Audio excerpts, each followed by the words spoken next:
అత్తగారి నగలు వారసత్వం ప్రకారం కోడలకే వస్తాయి, ధర్మశాస్త్రం కూతురు కాదు. తస్మాత్ జాగ్రత్త కోడళ్ళారా. చప్పట్లు ఆడాళ్ళు కొట్టట్లేదు చూసారా, నచ్చది మాట నాకు తెలుసు. కూతురికి ఇవ్వడానికి వీల్లేదమ్మా, కోడలకే ఇవ్వాలి. వంశపరంపర ఎలవేలుపు గౌరీదేవి పంపిస్తున్నావా?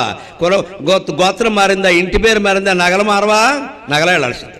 అమెరికాలో ఉన్న కూతురికి ఇస్తారు కానీ అంబాజీపేటలో ఉన్న కోడలకి ఇవ్వరండి. పైగా ఇంట్లో ఎక్కడో పెట్టి ఈ రహస్యాలు ఆవిడకి చెప్తారు ఫోన్ చేసి, నువ్వు చూసుకోయే. వంకర బుద్ధులమ్మ, ఇవన్నీ మార్చుకోవాల్సిందే. నాకేం మొహమాటం వెళ్ళా, మళ్ళీ పిలవకపోయినా మంచిదే, నేను నిజమే చెబుతాను. అత్తగారి తర్వాత కుటుంబానికి వారసురాలు కోడలే, కూతురు కాదు. ఆ కూతురు ఆ ఇంట్లో వారసురాలు, ఇక్కడ కాదు, ఇక్కడ వేషాలు అయింది ఇక్కడ. అంతేకాదు, అత్త మామల బాధ్యత కూడా కొడుకు కోడలదే. కూతురు చూసుకుంటుంది కదా, చూడాల్సిన అవసరం ఆవిడికి లేదు, కొడుకు కోడలే చూడాలి. ఆ బాధ్యత వాళ్ళదే, ఆ బంగారము వాళ్ళదే. ఏముంటే అదే. బలవంతంగా సంపాదించకల, అప్పులు చేసి ఇవ్వక్కల. వారసులు లెక్కే. అత్తకైనా హక్కు ఉందో కోడలకైనా ఉంటాయి. కోడలకు కొన్ని బాధ్యతలు ఉన్నాయి.